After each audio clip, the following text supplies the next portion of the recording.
함께 합독했던 말씀 중심으로 예루살렘으로 가는 길이라는 제목으로 은혜 말씀을 나누겠습니다. 예수님께서 마지막으로 예루살렘으로 가는 길에 대해서 오늘 말씀은 선포하고 있습니다. 예루살렘으로 들어가시는 그 길을 향하여서 종려나무를 들고 백성들이 환영을 했다고 해서 이 날을 종려주일이라 그럽니다.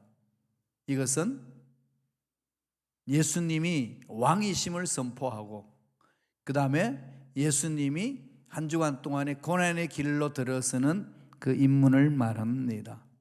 그리고 그 다음 주일은 부활주일로 지킵니다. 전번에 제가 말씀드렸지만 부활절은 자꾸 바뀌지요. 유대 원력을 했기 때문에 그렇습니다. 유대 원력은 음력과 태양력을 조합해서 만드는 원력이라서 다릅니다. AD 325년 니케아라는 지역에서 교회들이 모여서 종교회의를 했어요. 언제 우리가 부활절을 지켜야 되나? 그때 결정한 것이 다른 것도 결정했습니다만 부활절도 결정을 했어요. 그것은 충분히 지난 후 첫 보름, 지난 첫 주일, 충분히 지난 첫 보름, 지난 첫 주일을 부활절로 정하자 해서 자꾸 날짜가 바뀝니다. 그래서 올해는 4월 17일이 부활절입니다. 죽음을 죽이고 영원한 생명을 주신 예수 그리스도의 왕 되심을 선포하는 날입니다. 그 일을 위하기, 그 일을 이루시기 위하여 예수님이 예루살렘으로 입성하셨습니다. 입성하시는데 나귀 새끼를 타고 가세요. 세상을 다스리시는 왕인데 나귀 새끼를 타고 갑니다. 여러분 이거 생각해 보셨나요? 세상은 이 대통령이 취임해도 초라한 이 조그마한 자동차를 타고 입장하실까요? 아니죠. 방탄 유리로 완전히 무장한 그 차를 타고 식장으로 입장하지 않아요. 로마 시대는 로마 군인들이 전쟁하고 나서 승리한 개선 장군이 올 때는 그냥 백마를 타고 들어옵니다. 말 중에 말을 타고 들어오고 뒤에는 포로들이 끌려서 들어오는 거죠. 그리고 완전히 그 웅장한 음악이 그냥 펼쳐지고 백성들은 환호하고, 그런 것이 일반 장군들이 개선할 때 또 왕이 취임할 때의 모습입니다. 우주 만물을 다스리시는 예수님이 이 땅의 왕이심을 선포하는 그날에 무슨 일이 일어났나요? 나귀 새끼를 타고 들어왔습니다. 얼마나 볼품이 없고 초라합니까? 아이러니하지 않아요? 예수님이 태어나실 때는 어디로 태어나셨나요? 최고의 좋은 호텔 방에서 태어나신 게 아니고 말들이 음식 먹는 음식통에서 태어났어요. 예수님은 온 인류의 음식이다. 온 인류는 예수를 먹어야 산다. 예수를 인하여 산다. 상징적으로 보여주는 거죠. 그리고 낮은 자리에 임하셨고, 그리고 하나님의 역사를 이루시고 이제 왕 되심을 선포하는 그 자리도 가장 낮은 자리로 들어가는 겁니다. 그래서 이런 낮은 자리로 들어가는 것이 예수 믿는 자의 삶이다 그럽니다. 나귀 새끼를 타고 들어가는 것은 예수님이 그냥 이렇게 보여주기 위한 식으로 탄 것 아니고, 또 제자들도 예수님 그렇게 가셔야지 해서 그렇게 한 것도 아닙니다. 왜 그랬었을까요? 구약에서 예언을 하셨지요. 하나님의 일은 예언하시고 그 다음에 성취가 있습니다. 하나님 명령하시고 그 다음에 복이 임합니다. 따라서 저와 여러분들이 이 세상에 필요한 모든 것들을 체험받는데 집중하는데, 체험을 받기 전에는 하나님이 나에게 주시고자 하시는 약속이 무엇인지를 아셔야 돼요. 그래서 말씀 속에 집중하셔야 되는 거예요. 그렇게 해서 그 약속한 대로 이루어지기를 기다리는 거죠. 신앙은 기다립니다 이렇게 표현을 하는데, 우리 신앙인들은 그냥 기다리는 거 아니에요. 그냥 참는 거 아닙니다. 우리의 기다림과 참는 것은 뭐죠?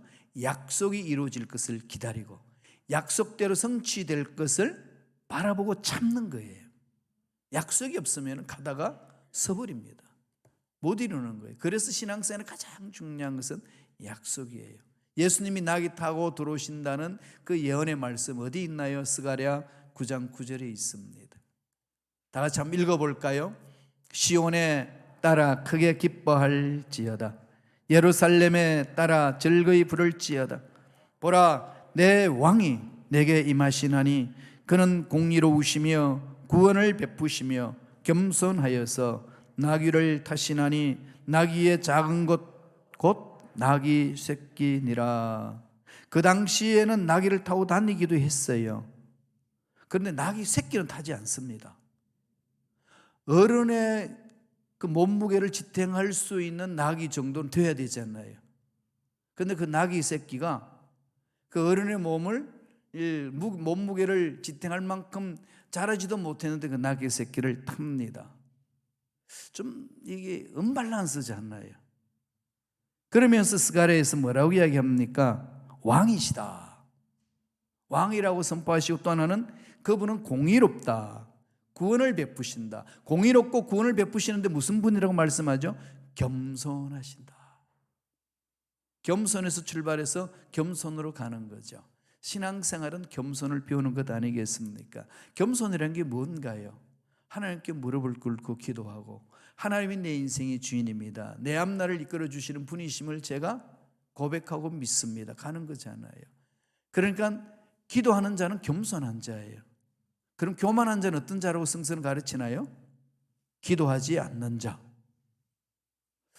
나 기도하지 않는데? 예, 교만한 자예요. 그렇게 정의해놔서 성경에서, 제가 말하는 게 아니고 성경에서 정의하는 거예요. 난 교만할 게 하나도 없습니다. 그래서 나는 기도하지 않는다고 교만한 자 부르짖는 것은 잘못이에요 라는 사람은 교만 중에 교만한 자. 그거 아셔야 돼요. 하나님 없이도 살 수 있다고 생각하는 자는 기도하지 않잖아요. 그러나 겸손한 자는 하나님 없이는 살지 못하고 하나님이 내 인생의 주인이십니다. 그리고 고백하는 겁니다. 겸손한 왕으로서 나귀를 타시는 모습.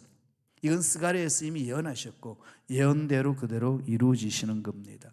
하나님은 섭리대로, 하나님의 계획대로, 하나님이 하시고자 하시는 일대로 삶이 가꾸어져 가는 거죠. 만들어져 가는 겁니다. 신앙생활은 하나님이 나를 통해서 하실 일들을 우리가 바라보고 그 일들을 바라본 대로 순종하며 가는 것이 신앙생활이에요. 보지 못하면 딴짓하지요. 듣지 못하면 딴소리하지요. 그래서 신앙생활이 힘들고 어렵고 인생 자체가 자꾸 꼬이는 겁니다. 예수 믿는 자들은 철저하게 하나님이 보여주시는 것을 보려고, 그리고 하나님이 음성 들려주시는 것을 들으셔야 됩니다.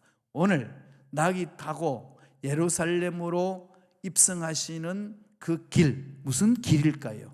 어떤 길이라고 가르쳐 줍니까? 우리 신앙생활은 너무나도 중요한 것을 강조하고 있습니다. 첫째로 무슨 길이라고 가르치나요?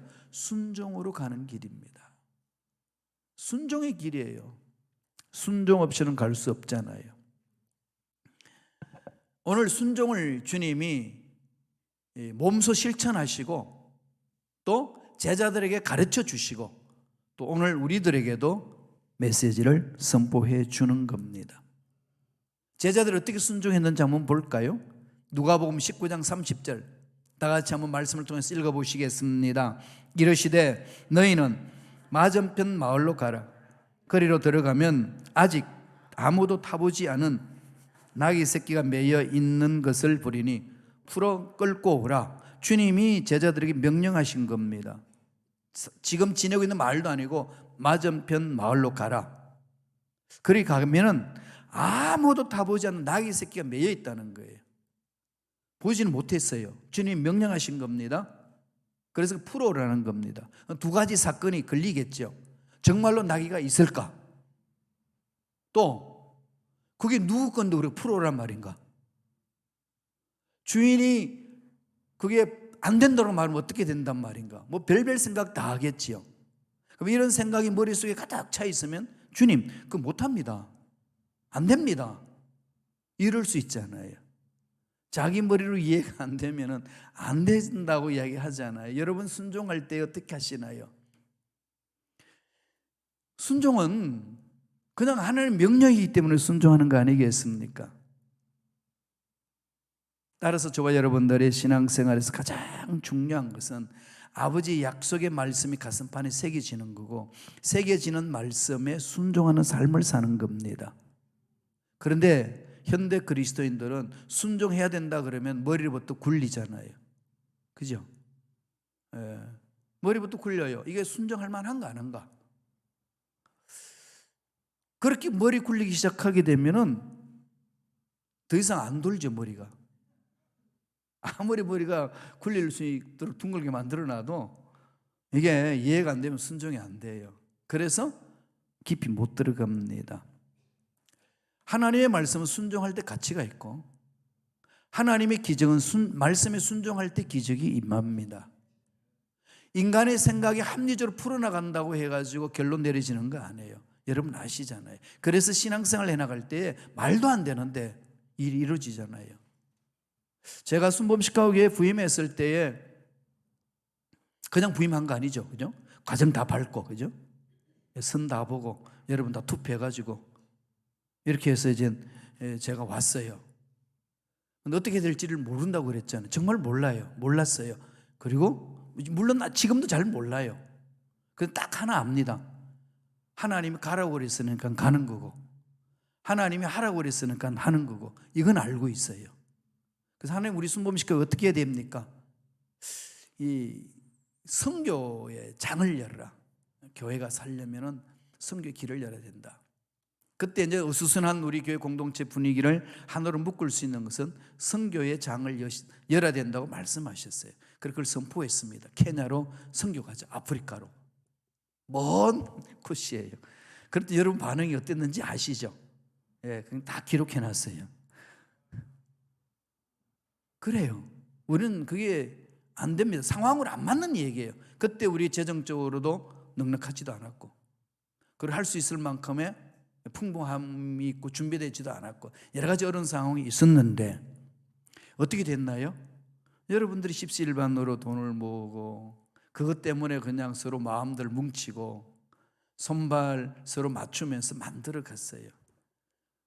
우리가 거기를 3번이나 갔다 오고 거기에 우물도 파고 거기에 교회 건물도 짓고 그런 역사를 이루었습니다. 순종하니까 되잖아요. 안 되는 것 같은데 믿고 순종하면 기적이 일어나는 겁니다. 그래서 제자들이 의아해하는 겁니다. 아이고 어떻게 남의 이 나귀를 끌고 온단 말인가. 그런 마음을 주님이 하시고 이런 말씀을 하셨어요. 누가복음 19장 31절 보세요. 읽어볼까요? 만일 누가 너에게 어찌하여 푸느냐 묻거든 말하기를 주가 쓰시겠다 하라 하시매. 주가 쓰시겠다 하라 하시매. 이게 핵심이죠. 저와 여러분 인생은 주님이 쓰시면 풀리는 거예요. 아무리 문제가 많고 어려움이 있어도 주님이 쓰시겠다 하면 풀려지는 역사가 일어납니다. 난 병들어서 이 일 못합니다. 주님이 쓰시면 병을 고쳐서 쓰시죠. 돈이 없어서 나는 일을 못합니다. 돈을 주셔서 일하게 하시죠. 지식이 없어서 못합니다. 지식을 배울 수 있도록 길을 여셔서 푸시잖아요. 풀어주시거든요. 우리 자녀들의 앞날 잘 풀리기를 원하시면 하나님 쓰시옵소서 그러면 돼요. 내 사업장을 쓰시고 내 직장을 쓰시고 내 생명을 쓰시옵소서. 그래서 날마다 기도합니다. 하나님 우리 교회를 쓰시옵소서. 그러면 하나님이 푸시거든요. 이건 우리 신앙생활에서 너무 중요합니다. 답답하고 힘들고 어려울 때 이 고백하세요. 하나님 쓰시옵소서. 안 되는 역사를 풀어서 쓰시거든요. 이것은 순종할 때에 열매를 맺습니다. 순종할 때 항상 3가지를 하라고 그랬죠. 순종은 어떻게? 즉시로. 이게 순종 멈칫하면요 이게 악한 영이 틈을 타가지고 순종 못하게 합니다. 2번째 어떻게 하라고 그러죠? 기쁘게. 이미 하나님이 역사하시는 거니까 얻어 터지고 순종하지 말고 기쁘게 하는 거예요. 그럼 3번째는 뭐죠? 끝까지 하다가 말고 안 되네 이러지 말고 끝까지 가라. 끝까지 갈 수 있는 건 약속의 말씀이 마음판에 새겨질 때만 가능합니다. 그렇게 순종했더니 어떤 역사 일어나나요? 주인이 풀어주거든요. 가져가라는 겁니다. 왜 그러냐 그랬더니 주인님이 서신다고 그런다. 그냥 풀어줘요. 그리고 나서 가지고 오죠. 누가복음 19장 35절 36절을 보세요. 그것을 예수께로 끌고 왔어. 자기들의 겉옷을 나귀 새끼 위에 걸쳐 놓고 예수를 태우니 가실 때에 그들이 자기의 겉옷을 길에 펴더라. 한번 상상해 보세요. 거리에 양탄자도 아니고 보통 대통령이 이렇게 입장하게 되게 되면 양탄자로 쫙 깔리잖아요. 개선 장군이 올 때에 양탄자로 깔려 있는 건데 그게 아니라 자기가 땀내 나는 옷을 벗어가지고 깔아놨어요. 그리고 그 길을 이렇게 예수님이 나귀 새끼를 타고 입성합니다. 왕이신 예수님이 나귀 새끼를 타는 것도 우습고 가는 길목 자체도 다 우습습니다. 그러면은 이 초라한 모습 속에 예수님이 순종하지 아니하신다면 하나님의 말씀을 거부하는 것이고, 제자들도 이게 말도 안 돼. 이렇게 초라하게 무슨 행사를 하냐. 이렇게 초라한 행사를 왜 해? 하려면 좀 하고 안 하면 하지 말지. 충분히 이룰 수 있지 않나요? 그러나 그냥 그대로 순종합니다. 오늘 저와 여러분들도 교회 공동체를 섬길 때 그냥 내가 가지고 있는 그것, 내가 할 수 있는 것을 내놓고 순종하며 갈 때에 그 속에 하나님의 기적은 있습니다. 그렇게 가는 거예요. 자꾸 세상적인 방법으로 풀려고 하지 마세요. 하나님의 방법을 찾아가야 됩니다. 그러면 안 되는 그 속에 순종할 때 기적은 임하는 거예요. 우리에게 그걸 가르칩니다. 순종의 길로 가라. 그래서 가장 가슴에 새게 될 부분이죠. 그럼 순종하면 어떤 길이 일어나나요? 어떤 역사가 일어나나요? 어떤 길이 열리나요? 둘째로는 영광의 길을 말합니다. 하나님께 영광 돌리는 길입니다. 하나님의 영광 받으시는 것이에요. 어떻게 하나님 또 영광 받으시나요? 예수님을 구세주로 믿지 않는 그들이 입술을 열어서 구세주로 높이고 이 땅에 왕이 임하셨다고 선포하게 합니다. 하나님이 역사하시면 푸는 거 아니겠어요? 이스라엘 백성들이 죄를 범해가지고 바벨론으로 포로 70년간 생활했습니다. 이젠 고국으로 돌아와야 되는데 어떻게 하나요? 바벨론을 멸망시키는 나라 세웁니다. 페르시아가 일어나서 페르시아의 왕 고레스 왕이 일어나서 이스라엘 백성들을 다 돌아가게 하는 거죠. 하나님은 이방 민족을 들어서서 사용하셔서 하나님의 일을 이루시는 거예요. 하나님이 못하실 일이 없다는 것을 보여주시잖아요. 그래서 종료 이 주일날에 하나님은 하나님의 위대하심을 예수님이 나귀 새끼 타고 들어가는 그 상황 속에 선포하게 하십니다. 말씀을 보실까요? 누가복음 19장 37절 38절입니다. 다 같이 읽겠습니다. 이미 감람산 내리막길에 가까이 오심에 제자의 온 무리가 자기들이 본 바 모든 능한 일로 인하여 기뻐하며 큰 소리로 하나님을 찬양하며 이르되 찬송하리로다. 주의 이름으로 오시는 왕이여 하늘에는 평화여 가장 높은 곳에는 영광이로다 하니. 아이러니하지 않나요? 어느 누구도 예수를 주인으로 모시지도 않고 왕으로도 모시지도 않고 엉뚱한 생각을 하고 있는 그들을 입술을 통하여서 예수님이 이 땅을 다스리시는 왕이시다, 예수님이 이 세상을 다스리신다 선포하게 하는 거죠. 이들이 지금 왕으로 받아들인 것은 정치적인 메시아를 기대했지만은 하나님의 역사를 이루는 것은 인류의 모든 죄를 다 속량하시기 위해서 예수님이 그 길을 가고 계시는 것을 선포하고 계시잖아요. 그러나 그들은 정치적인 마음으로 받아들였지만은 하나님은 그들의 입술을 통하여서 위대한 역사를 써내려가는 겁니다. 하늘에는 평화요 가장 높은 곳에는 영광이로다. 인간이 할 수 있는 최고의 고백 아니겠어요? 이거 어떻게 합니까? 하나님이 할 수 있도록 만드셔서 그런 거잖아요. 예수님이 제자들을 불러 모아가지고 가이사랴 빌립보에서 너희들은 나를 누구라 하느냐 그랬더니 별소리 다 하잖아요. 그런데 베드로가 일어서서 그러면 주는 그리스도시요 살아계신 하나님의 아들이십니다. 그 마음속에서 다 우러나오는 소리였을까요? 아닙니다. 그거 하고 나서 나중에 배반하잖아요. 잘 몰라요. 잘 모르는데 하나님이 하라고 하는 것, 하라고 말씀하시는 것, 그 말씀에 순종하며 따라가는 거죠. 그 속에 뭐가 있다고요? 기적이 있습니다. 하나님의 영광은 그렇게 드러나는 거예요. 그래서 우리는 말씀을 믿고 뚜벅뚜벅 걸어가면 됩니다. 복음을 받아들인다, 예수님을 구세주로 믿는다는 게 뭘까요?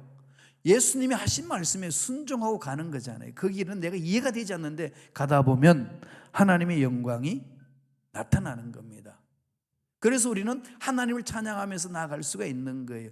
앞길 몰라도 괜찮아요. 내 인생 어떻게 될는지 몰라도 괜찮습니다. 오직 하나님 말씀에 순종하고 믿음으로 한 걸음 한 걸음 나가면 그 내 앞길 끝에는 누가 계신다고요?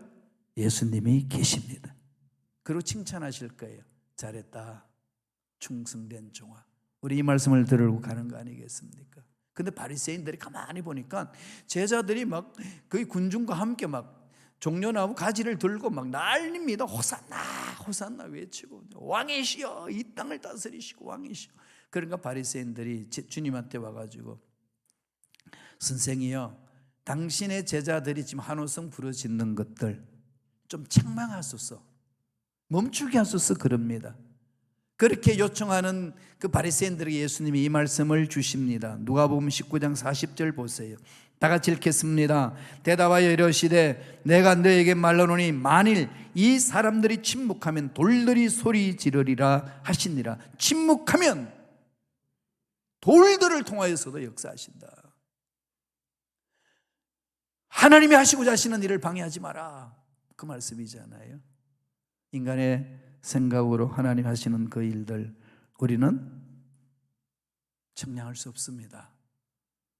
저와 여러분 이해되지 않아도 하나님이 하신 말씀이기 때문에 제가 순종하며 가겠습니다. 이걸 늘 마음판에 새기셔야 돼요. 베드로가 밤새도록 고기를 잡았는데 한 마리도 잡지 못하고 새벽에 그물을 이렇게 씻고 있었습니다. 그때에 예수님이 그 배에 올라서 말씀 전하고 베드로에게 말씀합니다. 깊은 곳에 가서 그물을 던져라. 이해가 안 되는 거죠. 그 새벽에 깊은 곳에 물고기 있지도 않고, 베드로는 그 어부로서 갈릴리 바다를 누구보다도 잘 알고 있습니다. 그런데 깊은 곳에 가서 그물을 내려라. 말도 안 되는 소리, 새벽에. 그런데 베드로가 뭐라고 고백합니까? 도저히 그럴 수 없지만은, 이해되지 않지만 말씀에 의지하여 그물을 내리리다. 그 결과가 어떻게 됐죠? 그물을 딱 잡아 당기는데 이게 손맛이에요. 평생 맛보지 못한 손맛을 본 거예요. 사업하시는 분들 그러시더라고요.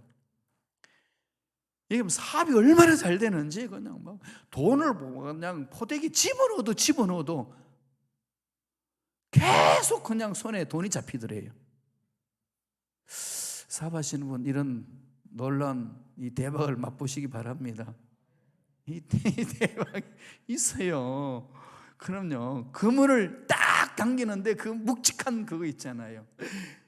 평생 맛보지 못한 걸 맛보는 겁니다. 무슨 결과죠? 순종의 결과예요. 그 속에 영광이 있습니다. 기적이 있습니다. 환경 바라보시고 주저앉지 마시기 바랍니다. 그렇게 믿고 주님은 초라하지만은 나귀 새끼를 타고 갑니다. 오직 순종의 결과거든요. 그랬더니 21장 마태복음 21장 9절을 볼까요? 더 구체적으로 표현하고 있습니다. 앞에서 가고 뒤에서 따르는 무리가 소리 높이 이르되 호산나 다윗의 자손이여 찬송하리로다. 주의 이름으로 오시는 이여 가장 높은 곳에서 호산나 하더라. 호산나가 뭐죠? 호시아하고 나, 이 두 단어가 붙었거든요. 호시아 있고 나, 이 붙어서 호산나. 이 무슨 말일까요? 이제 구원하소서. 길에 늘어선 군중들이 그 영적인 굶주림을 팍 표출하는 거죠. 호산나하며 종려나무를 흔들고 구원하기 오신 왕을 모시는 겁니다. 그때까지는 뭐 마음에 다 알았겠어요? 모릅니다. 예수님이 나귀 타고 들어오시는 순종, 또 나귀를 끌고 오라는 예수님의 명령에 순종하는 제자들, 순종으로 이루어져 나가는 예루살렘 그 길에 하나님이 예배하신 사람들로 통하여서 입술로 하여금 왕 오심을 선포하고 나아가는 겁니다. 하나님을 찬양하고 하늘 높이는 거 아니겠어요? 시편 148편 1절에 보면은 할렐루야, 하늘에서 야훼를 찬양하며 높은 데서 그를 찬양할지어다. 힘들고 어려우실 때 위대하신 하나님을 바라보시면서 찬양하는 저와 여러분 되시기 바랍니다. 찬양하며 감사하며 나아가면 이 모든 환경도요 다 이겨낼 수 있습니다. 감사하는 자 이길 자 아무도 없어요. 어떤 환경이 와도 나는 감사를 선택했다고 하면 누가 그 마음을 막겠습니까? 그 감사 속에 기적이 있는 거 아니겠어요? 그래서 이루어지시는 겁니다. 왕이심을 드러내는 사건이에요. 하나님이 하시고자 하시면 반드시 이루신다는 것. 저와 여러분들이 해야 될 일은 믿고 순종하며 갈 때 영광이 나타난다는 것을 오늘 예루살렘 길을 통해서 보여줍니다. 또 하나 더 있어요. 그렇게 갔더니 우리 마음에 뭘 새겨줄까요? 종말을 향해 가는 길이라는 것을 가르쳐 줍니다. 종말이 있다는 것이에요. 세 번째 주시는 메시지는 종말을 향해 걷는 길이다. 기독교 역사는요, 창조가 있으면 끝이 있어요. 우리 인생 그렇지요. 직선이잖아요. 태어남이 있으면 죽는 날이 있습니다. 태어난 날은 기쁘고 죽는 날은 슬프죠. 왜? 이 땅에서 없어지니까.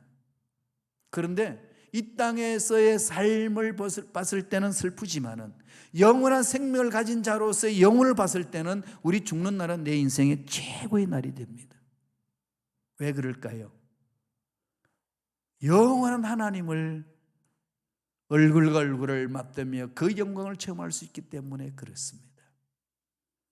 나방이 되기 전에 애벌레로 있을 때에 그 애벌레가 나비가 되어서 날아가는 모습이 그려질까요? 그런 어느 순간에 나비가 되어서 하늘을 나릅니다. 여러분, 우리는 육을 입고 있기 때문에 영적으로 자유함을 얻는 부활의 몸을 입고 부활의 영광을 얻는 그것은 너무나도 우리 육체에 갇혀 있어서 그게 마음에 깊이 와닿지가 않습니다. 그러므로 어디로 가야 되나요? 말씀으로 들어오셔야 돼요. 말씀으로 들어와서 하나님이 보여주신 것을 보셔야 되고 하나님이 들려주신 말씀을 들으셔야 됩니다. 이 말씀을 듣지 않고 말씀 안에서 하나님을 만나지 못하면 어디 가서 하나님을 만나겠습니까? 들어도 그게 하나님의 음성인지 아닌지, 봐도 하나님이 보여주신 것인지 아닌지 어떻게 압니까? 철저하게 말씀에 쓰셔야만이 그렇게 됩니다. 그러면은 이 세상은 내 인생의 전부가 아니다.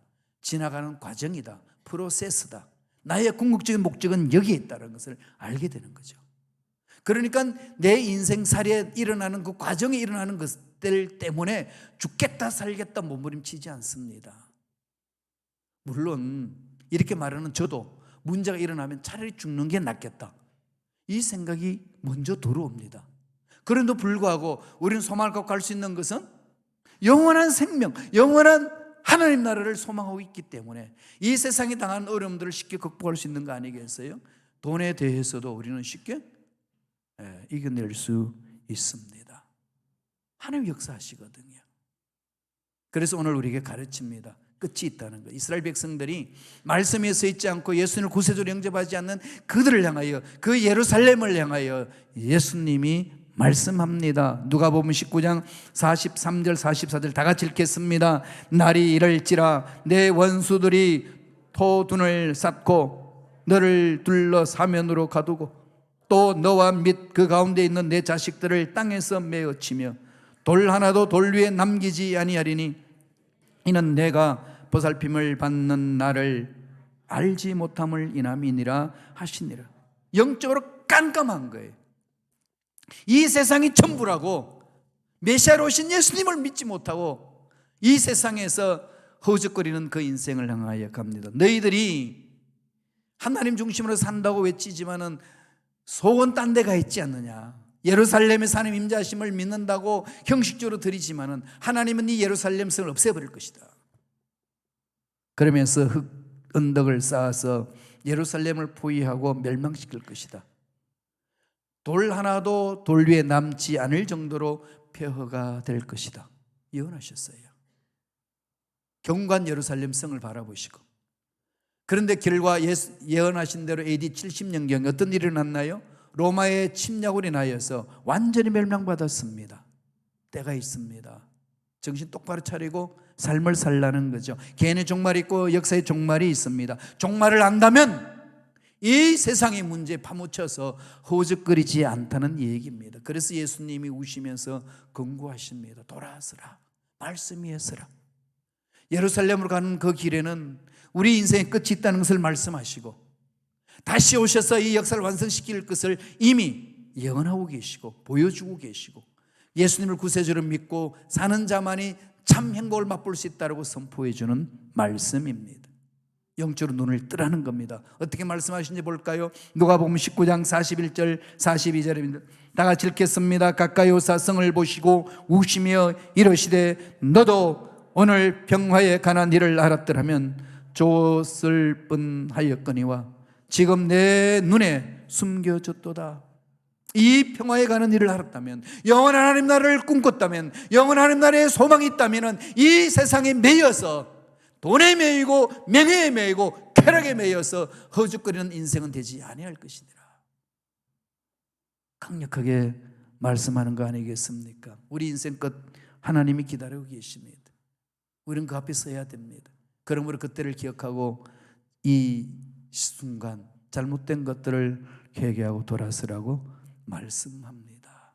그러므로 여러분, 예수님이 예루살렘 성에 예루살렘으로 입성하셔서 십자가 지시기 위하여 들어가신 그 길, 이제 오늘부터 시작됩니다. 마음에 새깁시다. 나의 죄를 위하여서 그 일을 이루셨고 완성하셨고 부활하신 주님, 우리 한 주간 동안 고난 주간을 통해서 그 고난을 묵상하면서 이 세상 힘들고 어려운 상황들 하나님 믿음으로 주님처럼 따라가겠습니다.